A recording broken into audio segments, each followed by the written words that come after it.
No, it's just a dream, I'm sorry. It's okay. I get them too. Trauma is everywhere in fiction. A significant chunk of stories, both on and off screens, focus on it in a variety of ways. But few tales deal with the consequences of trauma quite like The Hunger Games.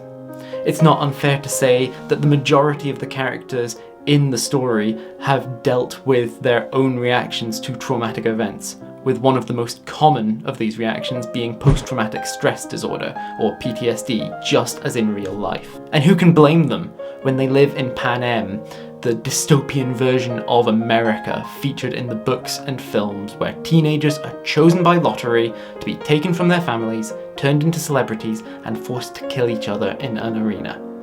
In this video essay, I aim to compare the representation of PTSD in the books and films of the Hunger Games trilogy, engaging with several of the characters who have been identified as likely candidates for having PTSD, and exploring how they differ between the books and the films. Before we go too far, I want to quickly explain PTSD in real life. PTSD is, according to the NHS, an anxiety disorder caused by very stressful, frightening, or distressing events. Examples given by the NHS for these sorts of events include violent personal assaults, major health problems, serious road accidents, and childbirth. The condition is estimated to affect about 1 in 3 people who have a traumatic experience, and can develop immediately after the event, or after some time, which can be years afterwards. Symptoms of PTSD include reliving the event in nightmares and flashbacks, feeling isolated, irritable and guilty, insomnia and other sleeping difficulties, and problems with concentration. A variation called complex PTSD can be formed if the victim is repeatedly exposed to traumatic events, often if the trauma was experienced over a long time, while isolated, or was caused by someone close to them, and can manifest in physical symptoms such as headaches and chest pains, and destructive behaviours like substance misuse and self-harm. Treatments for PTSD are primarily based around a mixture of psychological therapies, such as cognitive behavioural therapy, and antidepressant medications. We must also take a look at film adaptations of books before we do our deep dive into The Hunger Games itself, specifically the limitations of the format compared with the source material, as this will affect how we compare the two. Most notably, films have a limited runtime, which means that they have to condense the storyline into a bite-sized chunk of roughly no more than 2 or 3 hours. This likewise means that many aspects of a story that can be fully explored in a book, which has no such limitation, will have to be lost in order to streamline the plot for this time limit. Additionally, since films are a very visual medium, it's much more difficult to get audiences inside the head of a single protagonist in the way that a book can, without using voiceover, flashbacks, or other similar techniques that can take the audience out of the story. For stories like The Hunger Games, which deal with mental health quite extensively, this limitation is quite problematic, as struggles with mental health cannot be depicted as easily in film as in print, due to the necessity of vocal exposition to express thoughts. Finally, marketing a film, especially one as high profile as The Hunger Games, requires the actors to be healthy and glamorous, which can be a problem for stories which have a lot of physical challenges or changes in the characters, like those that occur in stories dealing with trauma, like The Hunger Games. One of the characters that is most of note in the Hunger Games books for PTSD and mental health in general is Katniss's mother, Mrs. Everdeen. It is noted very early on in the story that Mrs. Everdeen has had trouble with her mental health following the death of her husband 5 years prior to the beginning of the series, having effectively given up on life in the wake of his death, being described as the woman who sat by, blank and unreachable. Eventually, she came out of this trauma-induced depressive episode, but for the rest of the books has shaky mental health, with Katniss never fully being able to trust her mother before being taken to the Hunger Games, for fear of her slipping away again.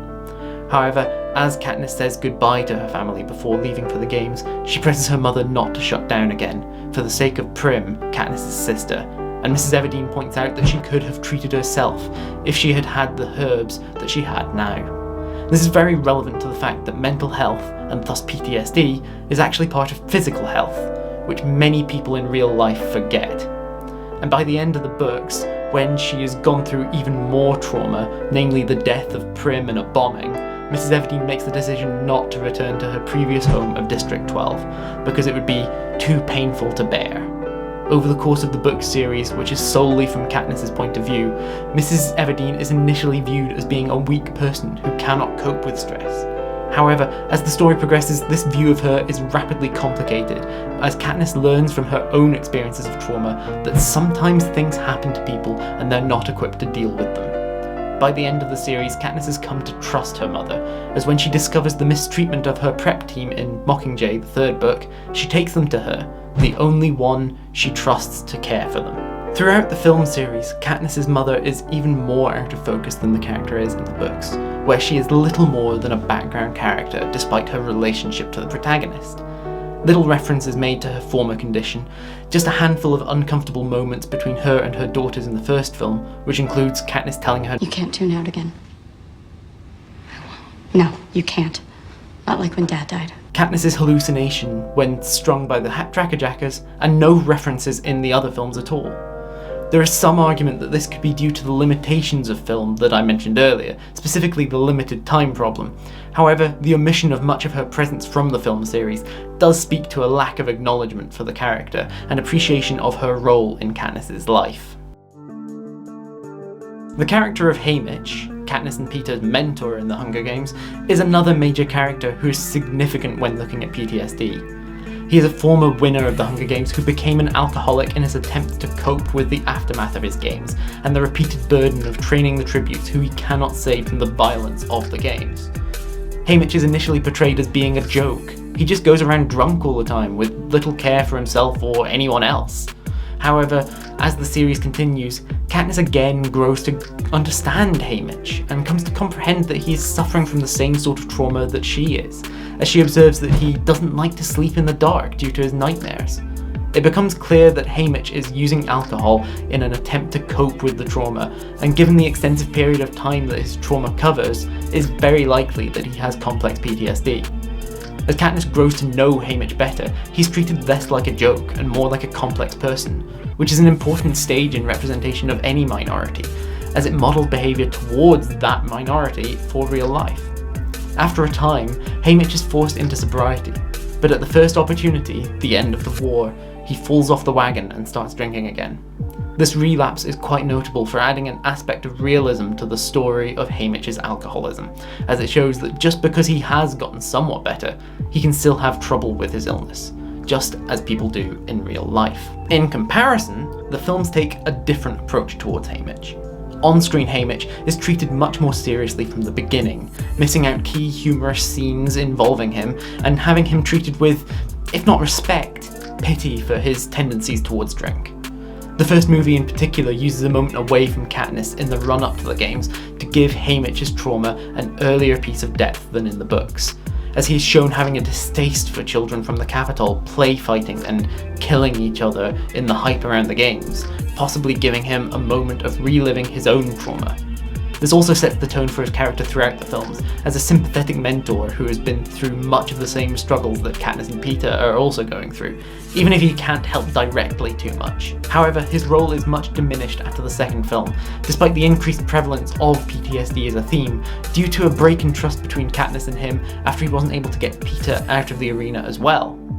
Additionally, Haymitch is not shown suffering from his alcoholism nearly as much as in the books, with his withdrawal being a commented on but unnoticeable trait in the third film, and no sign of his relapse at the end of the war in the fourth film. This, combined with his diminished role, serves to lessen his status as a character representing PTSD.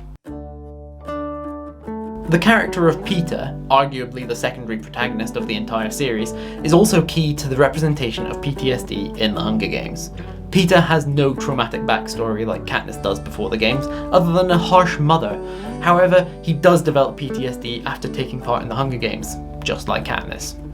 Peeta's condition is never shown as explicitly in the books, as Katniss's is, but he does say that he has recurring nightmares, just like her, and he attempts to use his artistic pursuits to work through his problems, painting scenes from his nightmares in an attempt to purge them from his mind.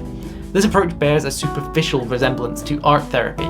However, Peeta finds that it does not seem to help him after the first games. However, after the Quarter Quell, Peeta is captured by the Capitol and subjected to a severe psychological torture called hijacking, which can be recognised as causing a heightened and weaponized form of PTSD, as when he relives memories it causes him to be extremely violent and attempt to kill the target, namely Katniss. This plays into a dangerous stereotype, specifically that people with PTSD and other mental health conditions are inherently dangerous, which has been generally noted as having caused stigmatization of those with mental illness, as noted by numerous academics such as Beecham, Anderson, Hyler, and more. However, the series does treat Peeta with more care than many other franchises that fall into using the same stereotype. A general trend in many of these pieces of media is that the dangerous mentally ill person becomes a monster that has to be defeated or killed, and that they are unable to be redeemed or treated. In contrast, The Hunger Games emphasizes that treatment for the condition is the aim for all involved. And this is important for representation of mental health in general, not just PTSD, as it models respectful behaviour and actual medical practice towards those with problems in that area. This approach does pay off in the end, as after extensive therapy and being sent on the final mission of the war with Katniss' squad, which, while disastrous, does provide a form of exposure therapy for him, Peeta is in recovery from his PTSD, and while he will never truly be the same as he was before, he is able to lead a good life while coping with his remaining symptoms. This ultimately is a good representation of PTSD, as it shows that while sufferers will be living with it for the rest of their lives, they can learn to survive with their symptoms and live well. Peeta's role in the films is just as large as it is in the books. However, very little of the first two films is devoted to his struggles with trauma. The most reference that these films give to Peeta's PTSD is in the second film, when Peeta comforts Katniss after a nightmare by staying with her and telling her that he has nightmares too.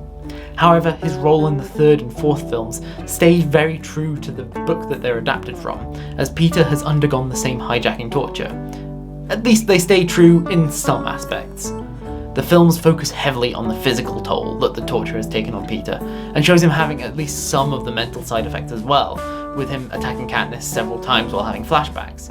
But it does not give nearly as much of the spotlight to Peeta's recovery, in effect erasing a lot of the representation the books did so well. Moreover, at the end of the films there is no reference to Peeta still struggling with his condition, and little to the support that he and Katniss give each other in their new lives in the aftermath of the war, which again takes away from the overall message of the ending, that people with mental illnesses can still live good lives. Katniss, as the main character of the entire series, is vital to the representation of PTSD in the story. In the books, Katniss has trauma being part of her character from the very beginning, as her father died in a mining accident 5 years before the start of the story, which caused her mother to sink into a depressive episode in which she could do nothing at all to care for her children, leading them to come close to starving despite Katniss's best efforts. This early trauma had a big impact on Katniss as a person, as even 5 years later, she still has recurring nightmares about her father's death, and she feels isolated from most people in her life, both clear symptoms of PTSD. But this is only compounded by her time in the Hunger Games, as she deals with violence in the arena, the loss of a close new friend Rue, and threats from the President, all of which gets folded into her nightmares and which she starts reliving while awake. In spite of these, Katniss starts to move along the path of recovery in some ways, as she starts to form a support network after the first games, by accepting the friendship of the mayor's daughter Madge, as well as making an effort to be friends with Peeta. However, things do take a backslide due to more trauma from the Quarter Quell and the ensuing war afterwards, which kills her sister Prim. Both events leave Katniss even more damaged, with panic attacks, avoidance strategies like hiding in cupboards crying, and immense guilt over things that are not truly her fault. Despite this, she does make continuous progress towards healing from her trauma, and although her nightmares never truly stop, she does learn to cope with them, just like her eventual husband, Peeta. The books ultimately end on a hopeful note for Katniss, Peeta, and people with PTSD in general. They can learn how to cope with their condition and thrive, even if they will always have some sort of trauma in their past. Another point of note is that Katniss is the point of view character for the series, which is important as we, the audience, read all of the thoughts that she has, leading us to seeing all of the symptoms that she presents of PTSD, not just the external ones. Tom Henthorne devotes an entire chapter in his book Approaching the Hunger Games Trilogy, a literary and cultural analysis, to the concept of the series as a survivor's story, identifying Katniss as an inspirational figure for not accepting her situation passively as a victim, but instead presenting an opportunity for both readers and those within the narrative to see themselves in Katniss, with all of her problems, which raises awareness of PTSD among the general audience, and can lead to a more recognition for the condition, and societal healing and change for those in similar situations, by causing others to feel able to give voice to their experiences. In the films, Katniss, in contrast to her portrayal in the beginning of the books, is not nearly as maladjusted mentally. There are a few scenes which reference her backstory, and they rely heavily on the audience having read the books to have much context. However, what the films lack in context for Katniss's backstory, they make up for in being much more visceral in their depiction of Katniss's flashbacks and experiences of violence and trauma. Their portrayal takes advantage of the visual nature of the film format to convey this in an impactful manner that stands out among the rest of the film. This does come at a cost, however, as Katniss is less accessible as a protagonist due to film as a medium having difficulties putting the audience inside the heads of characters, meaning that they have to pick up on oral and visual cues rather than knowing exactly what Katniss is thinking from the text. In conclusion, the Hunger Games franchise has used both the book and film mediums to great effect in representing PTSD. The book series, as the originator of the franchise, allows audiences to have a deep dive into the psyche of the characters, putting readers in Katniss's head as she relives her past trauma and comes to terms with it, and allowing a further exploration of secondary characters also dealing with their own traumas. Meanwhile, the films allow for a more impactful effect due to the oral and visual components of film making audiences feel things more viscerally when shown on screen. However, this comes at the cost of nuance and a narrower focus on the primary characters, meaning a smaller range of stories get told on this theme in the format, with the stories of Katniss's mother and Haymitch getting cut back considerably to fit in the time limitations of film. This ultimately means that the films are weaker in terms of representation, but they're not without their positives, and the film industry has a wider reach as a form of mass media, allowing these stories to potentially make it to those who need them most.